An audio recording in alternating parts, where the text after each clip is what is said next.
السلام علیکم ناظرین کرام، نئی ویڈیو میں آپ کو خوش آمدید کہتے ہیں۔ آج میرے 14 طبق روشن ہو چکے ہیں۔ وہ نقطہ جس پر میری نگاہ کم از کم نہیں گئی تھی، آج گئی تو مجھے سب کچھ واضح نظر آ گیا ہے۔ سارے ڈاٹس کنیکٹ کر کے آپ کے سامنے رکھنے جا رہا ہوں۔ 9 مئی کیوں کیا گیا تھا؟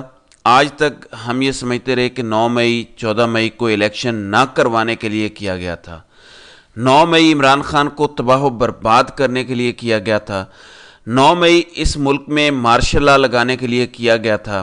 اپنے اقتدار کو دوام بخشنے کے لیے کیا گیا تھا۔ 9 مئی اس لیے کیا گیا تھا کہ لندن پلان کے تحت جو تحریک انصاف کو توڑنے کا وعدہ کیا گیا ہے ایک نوکری ملنے کی خاطر، اس کو پورا کیا جا سکے۔ لیکن ایک چیز ہم لوگوں کی نظر سے چوک گئی تھی کہ 9 مئی کی بڑی واردات کے پیچھے جو فالس فلیگ آپریشن تھا، چند طاقتور افراد نے 9 مئی کو یہ ڈرامہ کیوں کیا تھا۔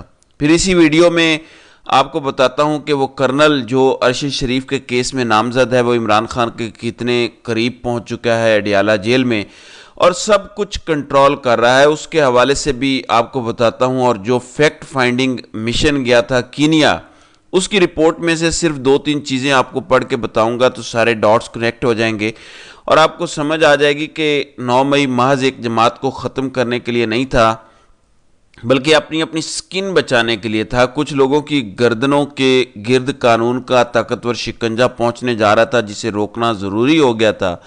ان سب سے آپ کو آگاہ کرتا ہوں۔ سب سے پہلے ہم 2 چیزوں کا جائزہ لیتے ہیں۔ نمبر 1، یہ میں اپنی پچھلی ویڈیو میں بھی آپ کو بتا چکا ہوں اور اس پہ پہلے بھی بات ہو چکی ہے، لیکن بات یہاں سے شروع ہوگی تو سب کو سمجھ آئے گی، کیونکہ اصل نقطہ اس کے بعد آپ کو بتانا ہے۔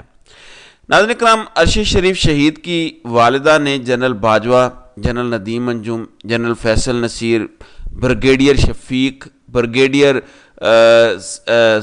فہیم رضا، کرنل رضوان، کرنل نعمان، یہ سارے وہ افسران ہیں جن کو نامزد کیا تھا۔ یعنی یہ وہ لوگ ہیں، ارشد شریف شہید کی والدہ کے مطابق، ان کی درخواست کے مطابق، ان کے آفیشیل جو وارثان ہیں ان کی درخواست میں ان کو ملزم بنایا گیا تھا۔ اس کے بعد دسمبر میں سپریم کورٹ سوموٹو لیتی ہے۔ یہ سوموٹو لیا جاتا ہے مظاہر علی اکبر نقوی اور جسٹس اعجاز الاحسن کی کوششوں کی وجہ سے۔ اس سوموٹو کی وجہ سے یہ ججز بھی نشانے پر آ جاتے ہیں، اور پھر ایک بینچ بنتا ہے جو اس کیس کو سننا شروع کرتا ہے۔ ایسے میں فیکٹ فائنڈنگ مشن کینیا جاتا ہے اور وہ رپورٹ لے کر آتا ہے۔ پہلے میں وہ 2-3 چیزیں آپ کو بتا دوں، پھر آپ کو میں اصل مدعے کی طرف لے آتا ہوں کہ 9 مئی کے پیچھے بھی ایک اور سازش تھی جو ہم سمجھ نہیں پائے۔ ناظرین کرام، سب سے پہلے ہم اس چیز کا جائزہ لیتے ہیں جو فیکٹ فائنڈنگ مشن گیا تھا آئی بی کا افسر اور ایف آئی اے کا۔ وہ اپنی رپورٹ میں لکھتے ہیں کہ ارشد شریف جس سیٹ پر بیٹھے تھے ان کے تو سر پر گولی لگی ہے، لیکن گولی ظاہر ہے کہیں پیچھے سے آئی ہوگی۔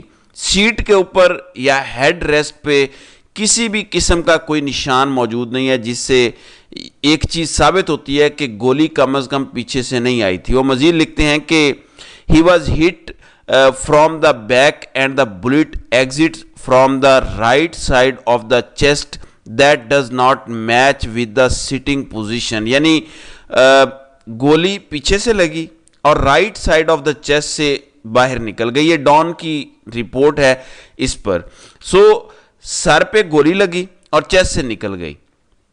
اب ایک بندہ گاڑی میں سیٹ پر بیٹھا ہے، وہ کس اینگل سے گولی آئی ہوگی جو پیچھے سر سے لگی اور چیسٹ سے نکل گئی، سوائے اس کے کہیں تشدد کیا جا رہا تھا اور کھڑے کھڑے اس نے گولی مار دی اور بعد میں لا کے ارشد شریف کو گاڑی میں بٹھایا گیا۔ اسی رپورٹ کا ایک اور حصہ اس تھیوری کو دوام بخشتا ہے۔ پھر کہتے ہیں کہ خرم جو گاڑی چلا رہا تھا اس کی سائڈ پر ڈور بھی اور ونڈو بھی ان ڈیمیج ہے۔ یعنی کینین پولیس تو دعویٰ کر رہی تھی کہ چوری ہوئی گاڑی تھی، ہمیں لگا یہ کوئی گاڑی کو بھگا رہا ہے۔ جو بھی کہانیاں تھیں، وہ ڈرائیور سائڈ پر شوٹ کرنے کی بجائے پیسنجر سائڈ پہ کیوں گولیاں مار رہے ہیں۔ لیکن دوسری چیز بڑی امپورٹنٹ، وہ بتاتے ہیں کہ ایک بندے کو سر پر گولی لگی، اس کا پورا سر کھل گیا، خون بھی نکلا ہوگا اس کے سر کے یا جسم کے چیتھڑے بھی اڑے ہوں گے، لیکن ڈرائیور سائڈ پر ایک قطرہ بھی خون کا کہیں نہیں تھا۔ یہ چیز اس سوچ کو مزید تقویت دیتی ہے کہ گاڑی کے اندر تو گولی نہیں لگی۔ اور تیسری چیز جو ہمارے اس نقطے کی طرف ہمیں لے کے آتی ہے، جہاں میں اب آپ کو واپس لانے لگا ہوں، it is said that Waqar was also known to a Pakistani politician and a senior official of the Inter-Service Intelligence ISI in Islamabad. یعنی وقار بھی جو ہے وہ انٹیلیجنس ایجنسی کا کارندہ تھا، اور جب اس سے سی سی ٹی وی فوٹیج مانگی گئی تو اس نے کہا کہ جب تک آئی ایس آئی مجھے اجازت نہیں دے گی، جہاں میں نے عرش شریف کو ٹھہرایا ہوا تھا، میں اس جگہ کی سی سی ٹی وی فوٹیج نہیں دوں گا، اور اس نے نہیں دی۔ آپ مجھے بتائیں آئی ایس آئی نے کیوں اجازت نہیں دی تھی ایسا کرنے کی؟ اگر کوئی انوالو نہیں تھا تو یہ بیک گراؤنڈ آپ کو بتانا ضروری ہے، کیونکہ بہت سارے لوگ بھول جاتے ہیں اس بیک گراؤنڈ کو۔ اس کے بعد اب آتے ہیں ہم 9 مئی اور عرش شریف کے کیس کا آپس میں کنیکشن کیا ہے۔ ناظرین اکرام، یہ ARY کی ایک نیوز دیکھیں، وہاں نیچے تاریخ دیکھیں 9/5/2023۔ جی ہاں، 9 مئی 2023 کو ایک سماعت چل رہی تھی، GIT نے اس میں کہا تھا کہ ہمیں بیرون ملک جانے کی اجازت دی جائے۔ اس سماعت میں سپریم کورٹ میں عرش شریف قتل از خود نوٹس پر سماعت شروع ہو گئی تھی۔ اٹارنی جنرل منصور اعوان، ایڈیشنل اٹارنی جنرل عامر رحمان عدالت میں پیش ہوئے تھے۔ یہ کیس ایجنسیوں کے لیے اور چند افراد کے لیے خطرناک صورتحال اختیار کر چکا تھا۔ مظاہر اکبر نقوی ہوں یا اعجاز الاحسن، یہ ججز پیچھے ہٹنے کو تیار نہیں تھے۔ 9 مئی کا عمران خان کا اغوا اور مختلف واقعات کے بعد یہ کیس دب گیا، اور آج ہم 1 سال سے اوپر ہو گیا بیٹھے ہوئے ہیں، اور سپریم کورٹ اس کیس کو بھول چکی ہے۔ پھر یہ خبر ماریا میمن نے بھی شیئر کی ہے۔ 9 مئی کا یہ ٹویٹ ہے، وہ لکھتی ہیں کہ who chased عرش شریف away from Pakistan and later from Dubai, everything else is just a distraction۔ یعنی ایجنسیوں پر دباؤ آ رہا تھا، میڈیا عرش شریف کی بات کر رہا تھا، سپریم کورٹ میں کیس چل رہا تھا، عرش شریف کی والدہ پیچھے ہٹنے سے انکاری تھی۔ جب نیا چیف آیا اس نے ہسپتال میں جا کے 1-2 افسران کے ساتھ ان سے بات کی اور کہا کہ انصاف دلائیں گے، مطلب خاموش رہنے کا کہا ہوگا کہ آپ افسران وغیرہ کے نام نہ لیں، ہم آپ کو انصاف دلائیں گے۔ انہوں نے پیچھے ہٹنے سے انکار کیا۔ یہ ساری ڈیولپمنٹ بیک اینڈ پہ ہو چکی تھی، میڈیا کو بھی چپ نہیں کروایا جا سکا تھا۔ عرش شریف کا نام روز سوشل میڈیا پہ آ رہا تھا۔ عدالت میں کیس جو جج سن رہے تھے وہ کمپنی کے کنٹرول میں نہیں تھے، ٹانگیں کانپنا شروع ہو گئیں۔ ایک جانب امرتا بندیال نے 14 مئی کو الیکشن کا اعلان کر دیا۔ آپ امیجن کریں، ایک طرف عمران خان پہ قاتلانہ حملے کا کیس، پنجاب میں الیکشن کا اعلان۔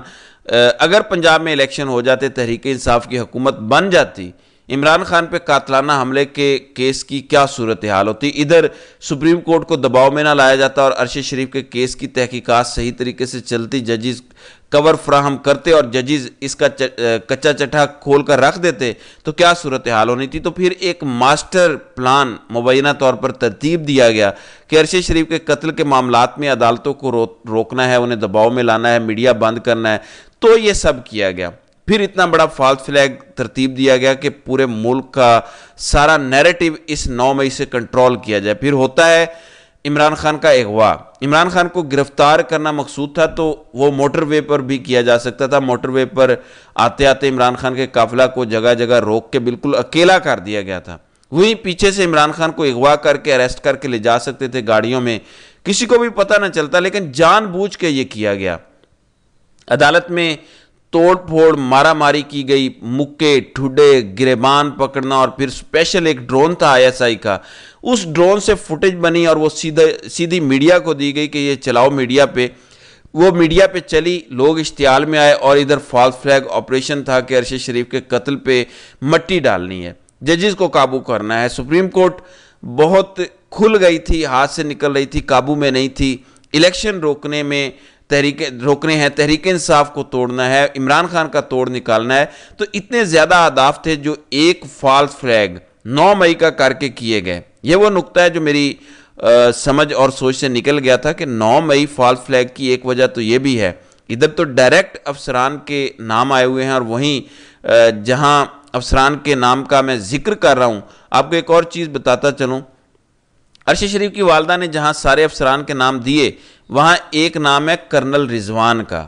یہ نام آپ نے ذہن میں رکھنا ہے، کرنل رضوان کو بھی عرش شریف کی والدہ نے اس قتل میں نامزد کیا ہے۔ اب آپ نے عمران خان کی بہن علیمہ خانم کی ٹویٹ دیکھنی ہے. وہ لکھتی ہیں کہ Imran Khan is being subjected to discrimination in jail as his activities are constantly monitored and controlled by an army colonel and major. نیچے وہ لکھتی ہیں کہ کلیئر وارننگ دینا چاہتی ہوں اپنی فیملی کے بہاف پر کرنل رضوان اور میجر سکندر کو. ہم آپ دونوں کو ذمہ دار ٹھہرائیں گے اگر عمران خان کی صحت کو یا کسی بھی طرح سے کوئی نقصان پہنچا. کرنل رضوان عرش شریف کے قتل کی درخواست میں نامزد ہیں. کرنل رضوان عمران خان کے ارد گرد اڈیالہ جیل کو بھی پوری طرح سے کنٹرول کر رہا ہے. کرنل رضوان کے خلاف عمران خان عدالت میں جا چکے ہیں. یہ وہ کرنل ہے جس کو عمران خان کیمرے میں دیکھ کے کہتے ہیں کہ تمہارا کھیل بھی ختم ہونے والا ہے. اب آپ سمجھے کہ کتنا خطرناک افسر عمران خان کے قریب ترین چھوڑا ہوا ہے. اس لیے ہم بار بار کہتے ہیں کہ عمران خان کی جان کو خطرہ ہے. وہ بندہ جو عرش شریف کے قتل کی درخواست اور اگر ایف آئی آر جینون ہوتی تو اس میں نامزد ہوتا, وہی بندہ اڈیالہ جیل کو کنٹرول کر رہا ہے. وہی بندہ عمران خان سے نہ ملاقاتیں کرنے دیتا ہے کسی کو, نہ کسی سے بات کرنے دیتا ہے کھل کے, اور کھانا عمران خان کو کیا مل رہا ہے وہ کنٹرول کرتا ہے. کھانے میں زہر ہو سکتا ہے یا نہیں یہ مجھے بتانے کی ضرورت نہیں ہے. سب جانتے ہیں کہ عمران خان کا وزن بہت زیادہ کم ہو چکا ہے. سب کہتے ہیں کہ عمران خان کے جسم پر صرف آپ کو چند مسل اور ہڈیاں نظر آ رہی ہیں اور کچھ نہیں. تو آپ نے یہ سارے ڈاٹس کنیکٹ کر کے دیکھنے ہیں. عرش شریف کے قتل سے شروع ہونے والا سلسلہ عمران خان پر قاتلانہ حملے سے ہوتا ہوا, پھر ذلِ شاہ کا قتل اور اس کے بعد کئی اور قتل کیے گئے, 9 مئی کا فالس فلیگ آپریشن, اور پھر ظلم اور جبر کے وہ پہاڑ توڑے گئے جس کی پاکستان میں کوئی نظیر نہیں ملتی. تو چند شخصیات کو بچانے کے لیے یہ ماسٹر پلان ترتیب دیا گیا اور 9 مئی فالس فلیگ آپریشن کیا گیا. تو ناظرین کرام, آپ کی اس ویڈیو کے حوالے سے کیا رائے ہے؟ آپ اپنی رائے کا اظہار کامنٹ سیکشن میں ضرور کیجیے گا.